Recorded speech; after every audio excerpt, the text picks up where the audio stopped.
Alright, greetings ladies and gentlemen. This is Chris Dixon and welcome back to another episode of the Tunnel Vision Podcast. Hope y'all are doing good and well today. On this particular episode, we're going to continue forward, still building from Phillip Cooper's book, The Magician, A Study in Effective Magick. And on this particular episode, I'm going to be building from the chapter, which is the second chapter, titled The Magical Temple or Psychic Laboratory. And in this particular chapter, he pretty much goes into detail on having your own personal magical space, both on a physical level, being in your house, having your own personal altar space, and just overall having a space in your house, where it's only devoted to you and your magical practice, and not being accessed by anyone else, so to speak. And he also goes into detail on having a magical temple or a psychic laboratory, if you want to call it that, on a mental level as well, because that's the most important place, to establish an altar. Is first it starts in your mind, and then you pretty much pull it down into the physical and pretty much have your own personal, physical altar space, so to speak. But most importantly, it's very key that you understand first that you as an individual are the living altar within itself. You are the altar space first, right? There are a lot of magicians and occultists who no longer, utilize physical altar spaces, so to speak. Like I said previously, a lot of occultists have gone to the mental level, and pretty much they connect with their altar space that's on the mental plane, more so than on the physical, so to speak, which is cool, and fine and everything. But sometimes, from my perspective, having, physical tools is still essential for this particular journey. Just long as you're not like worshiping, your altar, so to speak, and you constantly feel that you have to be at your altar space, each time that you need to do a ritual. Now that's different, so to speak. So it's understanding, these are just tools, right? These are not things that you fully become dependent on, for your work, right? Every magician and occultist needs to be able to work magic, regardless of where they are at, right? You don't necessarily have to wait until you get home to get to your altar to do a ritual. You can always do it in your mind. You can always do them in your car. You don't necessarily have to be in your personal magical space, at your house or place of stay, to do a ritual, so to speak. So it's very important to understand those points and concepts. Very essential. So let's go into this chapter and build a little bit. So the magical temple or psychic laboratory. We will now move on to the magical temple and the basic equipment that you need. Some of you will already have a temple, others will not. No matter, I will describe the building up of a fully functional temple. Then we will discuss how you can best adapt it into your circumstances. Putting aside all previous ideas of a temple, let us look at what a temple really is. In short, it is nothing more than a workroom or a psychic laboratory. In a real laboratory, you will expect to find test tubes, balances, Bunsen burners, and so on, the tools with which a chemist carries out his or her work. The equipment and layout is chosen and arranged by the chemist to suit his or her particular needs. Naturally, one does not clutter up the laboratory with irrelevant items. The whole place is, in fact, an extension of the chemist and his or her ideas. It is a place where one can work in comfort, where everything has a place and everything has a use. Like the chemist's laboratory, the temple also has equipment with which the magician works. It is arranged according to his or her needs, and it is also an extension of the magician. The chemist deals with acids and alkalis. The magician deals with energy. Both use their minds and exert an influence over their environment. The temple is a working laboratory. Like the chemist, the magician needs space to work away from the hustle and bustle of everyday life. It is quite impossible to work effective rituals with the television blaring away and the neighbors dropping in for a chat. You need to have somewhere secluded, and a temple is the only answer. In it, you can shut out the world and work your magical practice without being disturbed. Let us now have a detailed look at the building up of a typical magical temple. The size and dimensions are of little relevance as long as there is enough space to work in. Always allow for the fact that one day you may feel like having fellow magicians inside of your temple in order to work group rituals. The best place to put a temple is as far away from public view as possible. If you have visitors or friends staying, they may start asking awkward questions. Cellars and attics are ideal. If this is not possible, then a spare bedroom will have to be used. Put a strong lock on the door, as curiosity can often get the better of people, and you will be surprised how attitudes can change when other people discover that you have these sorts of interests. Their minds, motivated by Dennis Wheatley and films like The Warlock, will get more curious, and then fear and superstition will step into the picture. Very true. Usually what they do not know or understand, they will invent, and imagination becomes quite fertile, invariably in the wrong way. You will need to invent some sort of cover story, or you will need to exclude people from your home. After many years of personal experience, I have chosen the latter. However, it is up to you to decide. So that's why it's very important,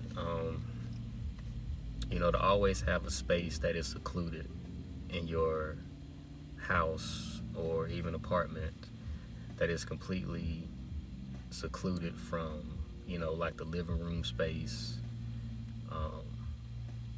where your neighbors or just company in general are gonna be at. You never want to have your magical altar or your physical altar in those places, because of course, people are gonna start asking questions,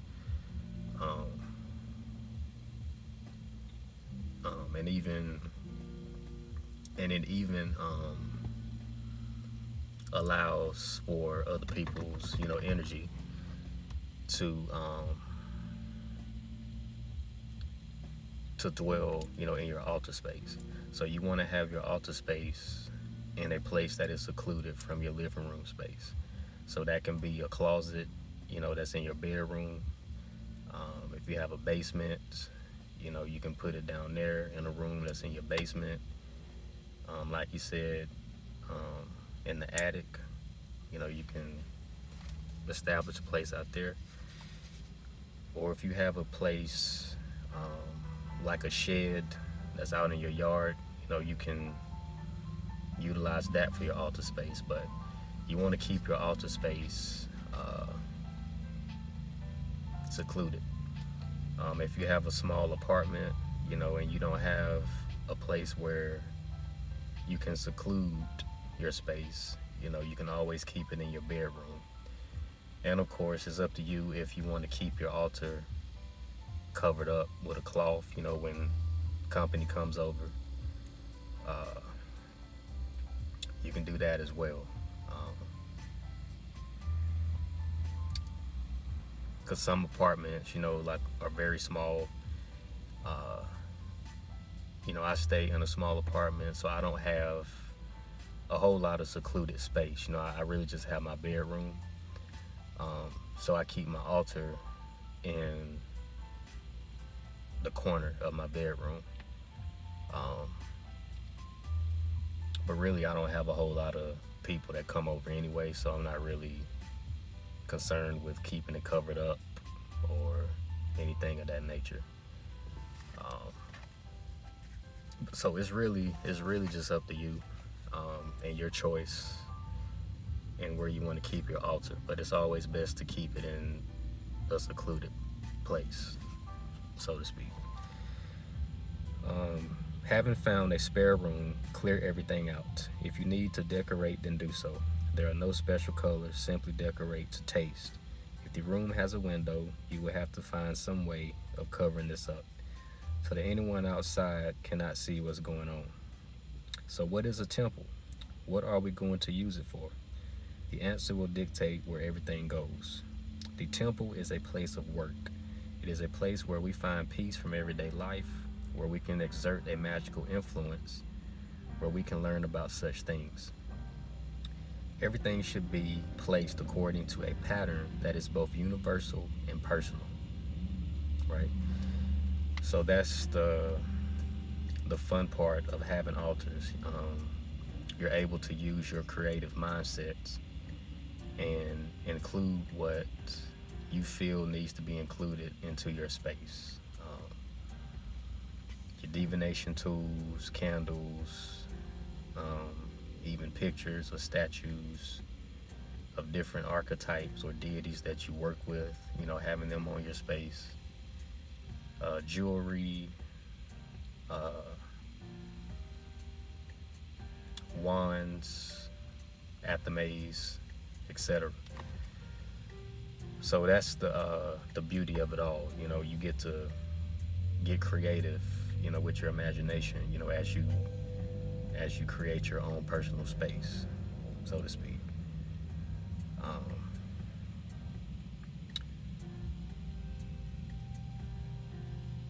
Now you will need to work on the temple.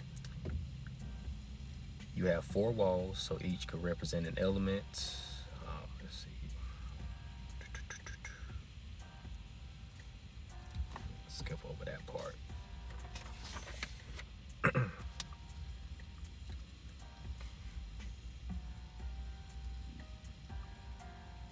All right. Let's see.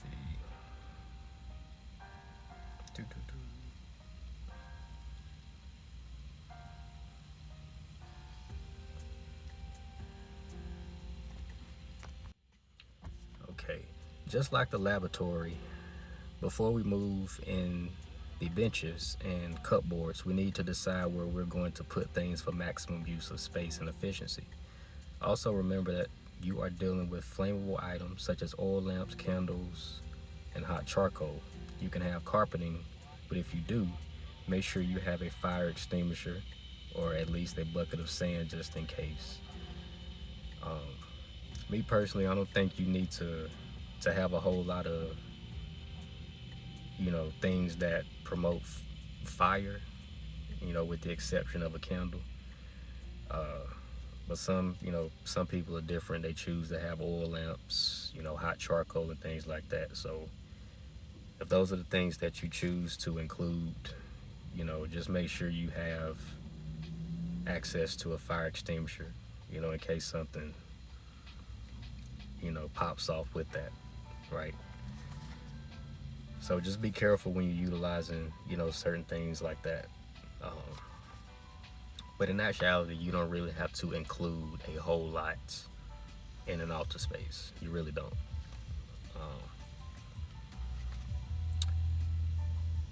You can have carpeting, but if you do, okay. Both carpets and oil lamps have one thing in common: they burn. With sensible precautions, a carpet is quite alright. You could use floor tiles. The choice of color is entirely up to you. Remember, white tiles need a lot more cleaning than colored ones. So tiles, or if you can afford it, parquet flooring, which is laminate flooring, serve just as well. Having tried various formats over the years, I found that ordinary hard board nailed directly to the floorboards produces a nice flat surface. It is not a fire hazard and does not cost a fortune. If you like, you can paint it with a quick drying paint, or you can paint a floor design. Again, the color of choice is up to you. Now, before you start painting magic circles and angelic names on the floor, let me explain about such things. The idea of working in a circle is correct, as you will see later, but the common practice of setting up a circle and clearing the place of working by various purifying and banishing rites is superstitious nonsense. This idea that you ought to chase away all undesirable influences and then stand protected in your magic circle. What are these undesirable influences? They are supposed to be demons and elemental spirits. At first glance, they may appear quite logical, however, it is not. The real magic circle lies in your mind, and it certainly is not there to keep out demons and spirits. The only undesirable influence ever likely to invade your temple are the ones brought in by superstitious beliefs and by other people. Superstition should never be a part of magic, as it will turn the whole process into shambles. Likewise, keep other people out of the temple unless you either know you can trust them or they are magically inclined in a positive way. Magic is not a social get-together or a hobby. It is a way of life, right? Very important to understand. So when it comes down to the concept of, banishing, I personally don't banish in my workings. When you work with spirits and you start to develop a relationship with them, you start to develop trust with them. There's really no need for you to banish, specific spirits. Whether you're working with daemons or demons, whether you're working with, fairies, gods, goddesses, etc. There's really no need to banish a spirit that you work with, consistently. And sometimes, and in most cases, spirits do take offense to that, especially, like I said, when you work with them consistently. So there's really no need for you to banish a spirit away, like the Goetia, those specific types of spirits. There's no need to banish. Now, what you can do is, you can rebalance your space. Like you can have, like Florida water. You can make your own Florida water spray, and you can spray your altar down with it. Spray around your space, after you do a working, and even before you do a working. You can always spray and rebalance your space. And rebalancing is a little bit different than banishing. Banishing is completely dispelling a spirit away from your space, right? And like I said, there's really no need to do that if you consistently work with a particular spirit or pantheon, so to speak. So that's a good thing he touched based on. A lot of the whole concept of negative forces or negative spirits invading your space, usually that comes, from superstition, and overthinking, so to speak. Not saying that negative spirits don't exist, because they do. There are imposter spirits, negative spirits that can, if you're not staying on top of your things, your workings, and keeping your space clean, the things that you should be doing anyway, then you really don't have to worry about, what you would call banishing or anything like that.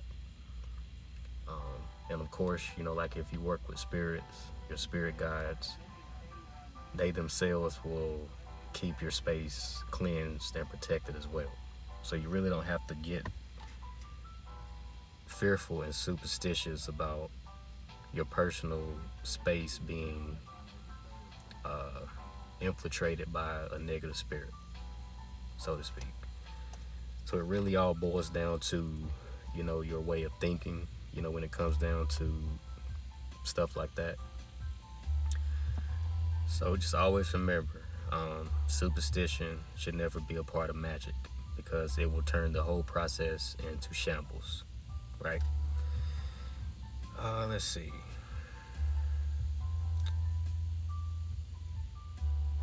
The next thing we must consider is the altar. This is nothing more or less than a work surface. One of the more traditional designs is the double cube. Usually it is about 3 feet high and 18 inches across.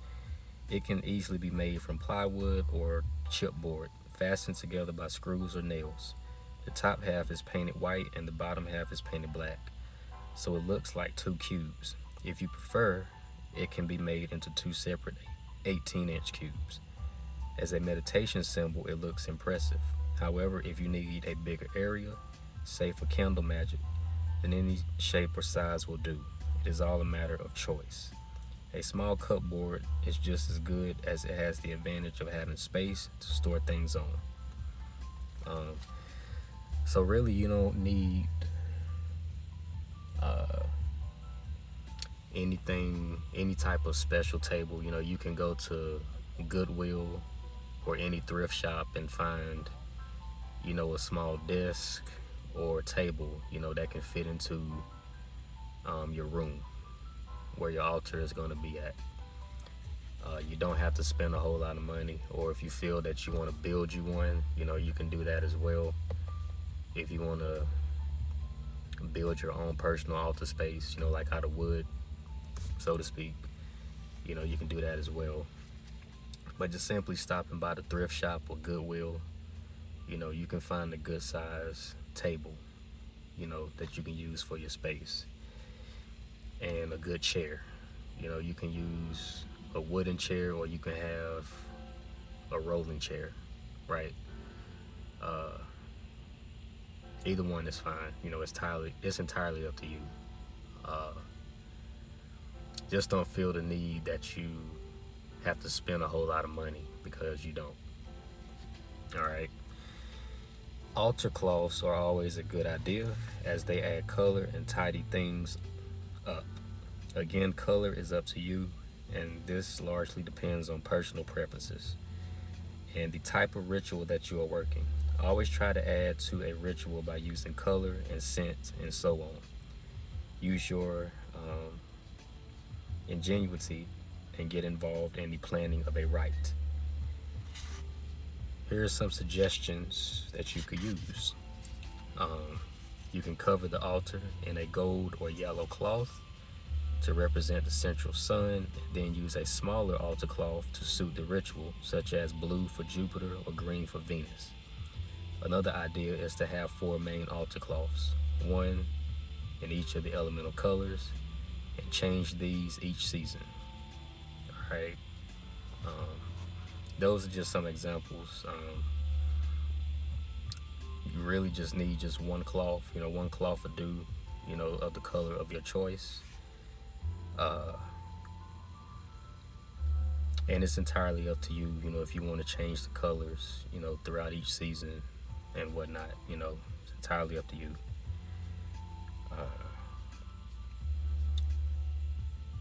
With altar cloths, remember that you don't have to purchase high quality silk or velvet unless you feel like doing so. Ordinary cotton or similar cloths are just as good. They are as magical as you make them. And of course, however, do not allow superstition to cloud your judgment. All right. Let's see.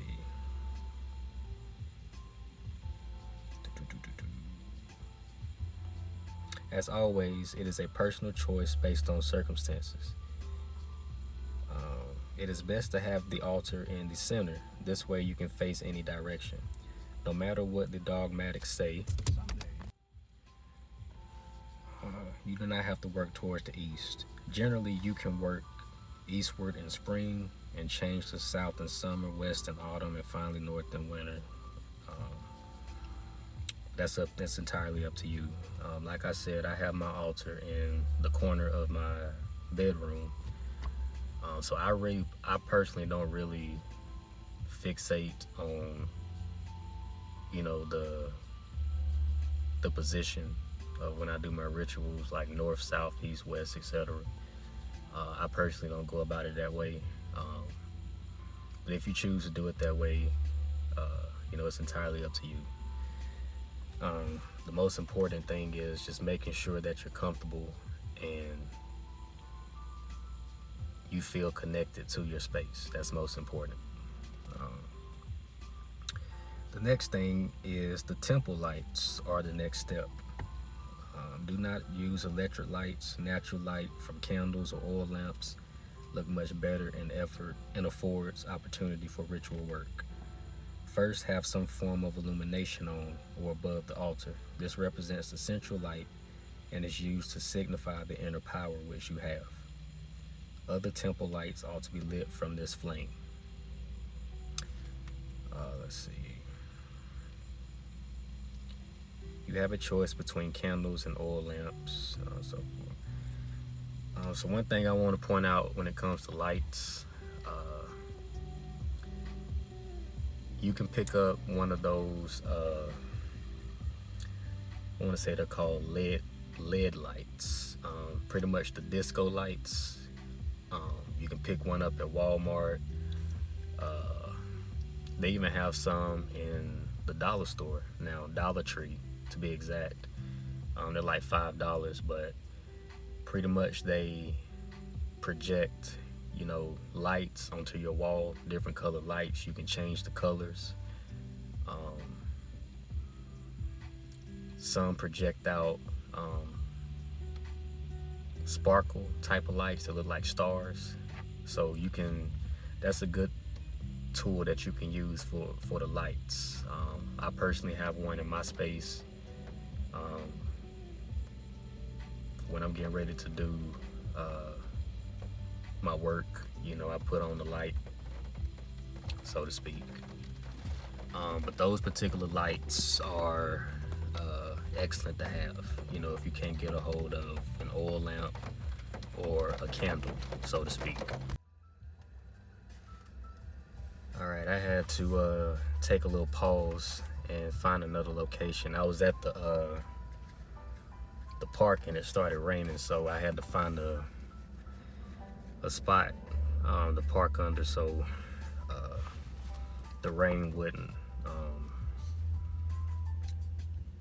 throw everything off. So I found a spot, but I'm still out and about at the moment. So anyway, let's continue. So yeah, stop by the store like Walmart. You can pick you up one of those little lights, those projector type of lights, and those are excellent to use for your magical space. Just want to put that out there to consider. Let's see.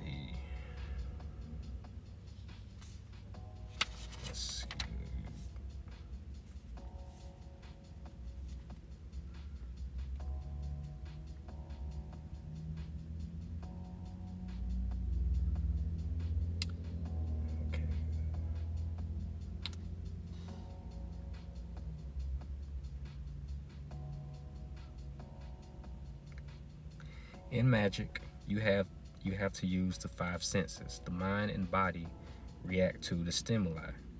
There are traditional scents for all four elements, the planets, the zodiac, and the spheres on the tree of life.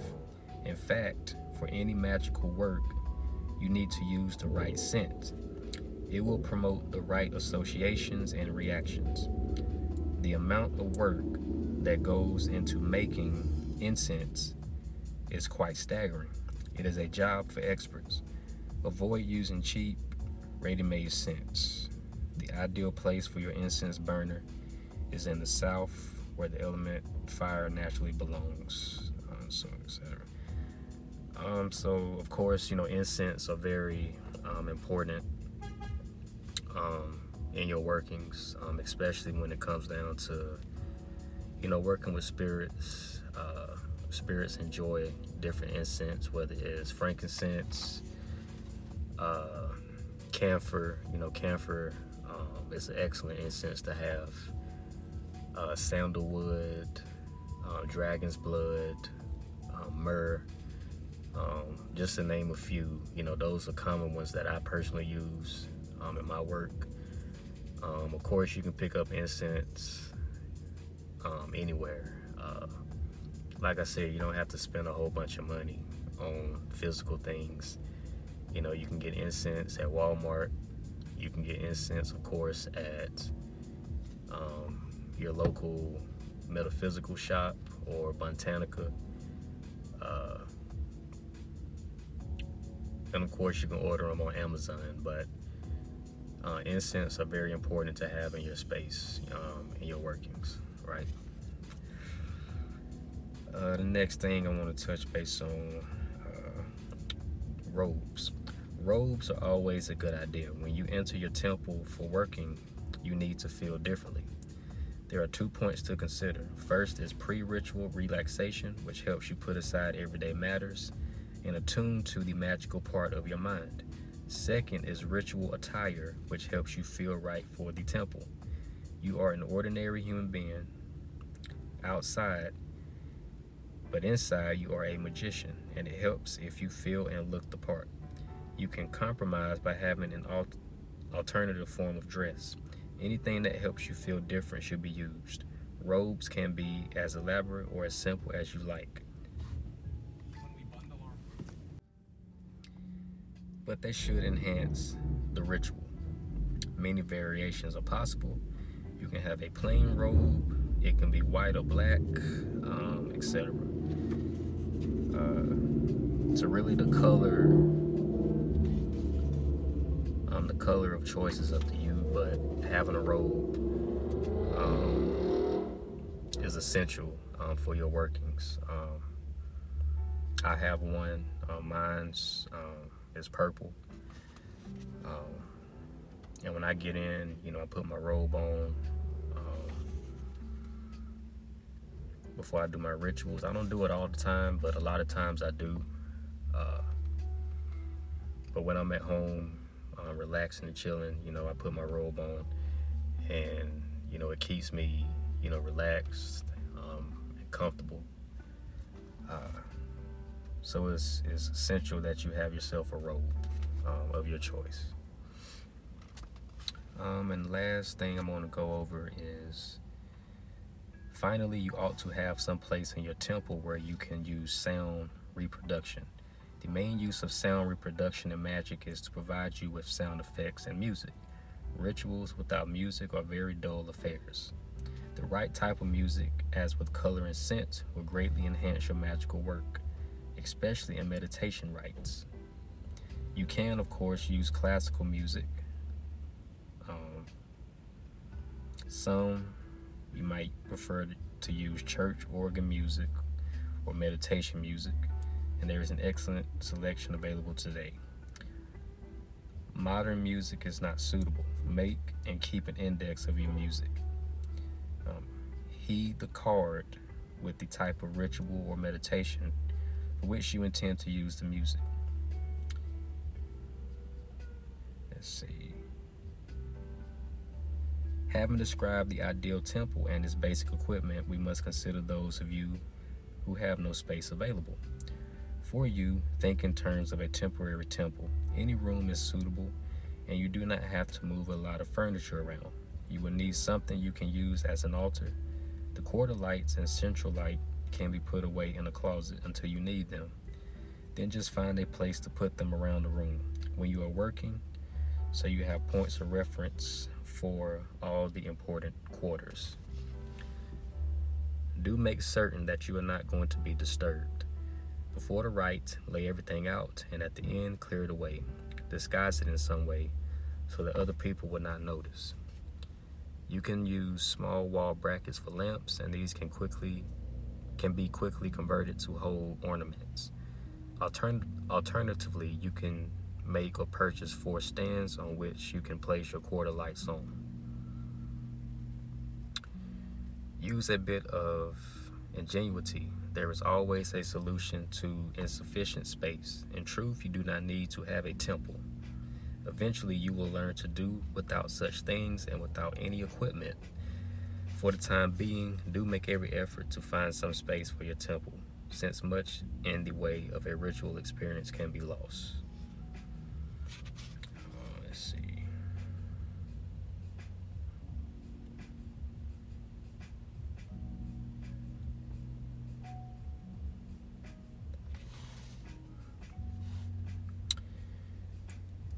Let's close it out.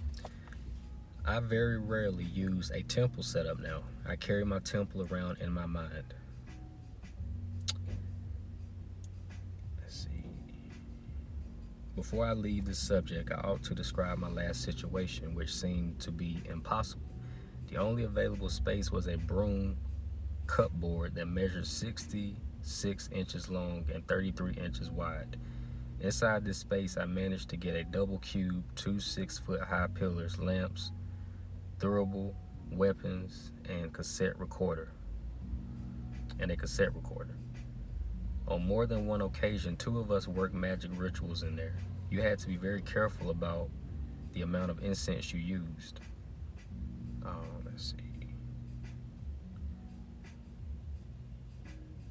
However, it was a challenge that was met and bettered. Life and particularly magical work are constant challenges.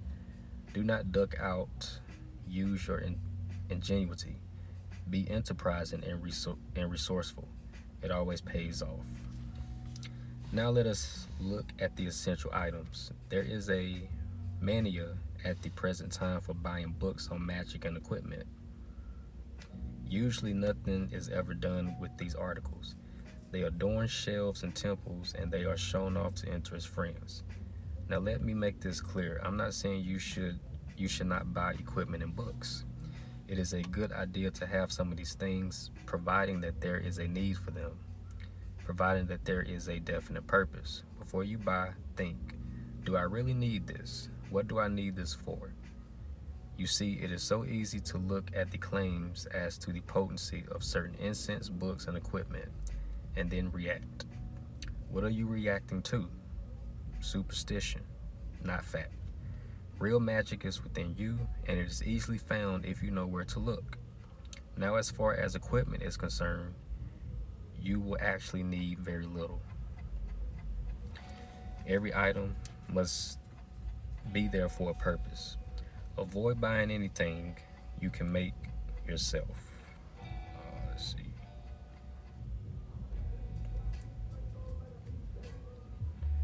There's a lot to be learned from these crafts, and of course you are adding more to the general personal involvement. Apart from this, only buy those things that you really need and which you use to enhance your ritual. So let's see.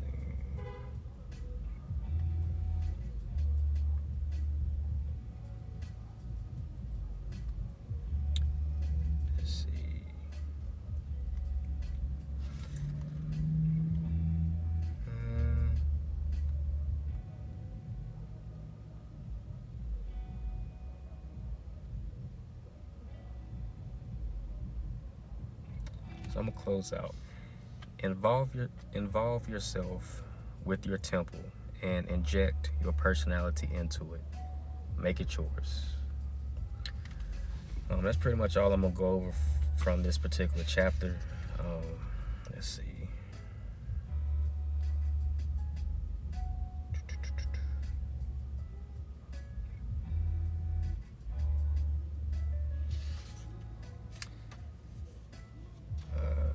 To close it out, just always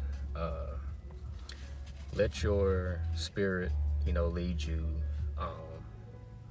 to the things that you need, when you begin to create your space. What I've learned on my journey is that there really is not a whole lot that's needed, for this particular practice. I don't read as many books anymore, nor do I have a whole lot of books like I used to. I actually ended up giving a lot of books away that no longer really, resonated with, my path. I felt like I got everything, I got the things that's needed from it. So pretty much, getting rid of certain books, was a part of the deconstruction and reconstruction process these past few years. And pretty much I kept the books that was essential to where I'm at on my journey. And pretty much if I still need, or if I'm led to purchase a book, my spirit team, will let me know. But, in most cases I have, the things in my space that's essential, to my journey. Because sometimes with books, you can have so many books and you can just become so overloaded with information that you don't know what to read, when to read. It's just there. It's like taking up space. So having a whole lot of books, it's, eventually you'll get to a point to where it's not as essential as much like it used to be, like when you first started off. But it's very important to have a good library. You want to have a good amount of books, in your library. But try not to just overload yourself, with information. Because eventually, that'll start to build up in your space, and, eventually you'll have clutter, books all over the place and things of that nature. Right. What else? What else do I got? That's pretty much all I have, man. And of course, having your altar in your mind is also very important too. Like I said, you have your physical altar, but you have your mental altar. You first want to have it fixated in your mind first. Memorize your altar, use your visualization, when you go into meditation, just visualize yourself in your mind being at your altar space, and literally you're there, right? And you can literally visualize yourself in your mind doing a literal ritual, and you can still get results, doing magic in your mind like that. But sometimes, you want to keep things balanced out. You want to always do work in your space as well, your physical space.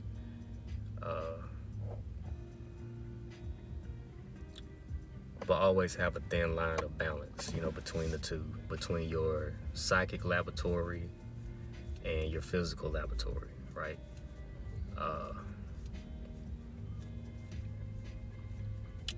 That's pretty much all I got.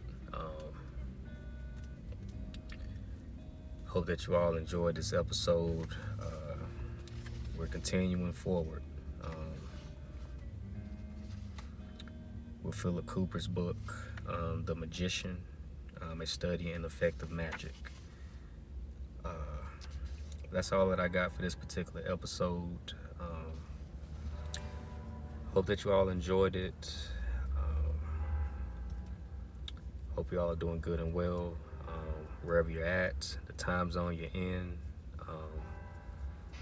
whenever you listen to this particular episode. But keep up the good work in what you do, and I will talk to you all on the next episode. Peace.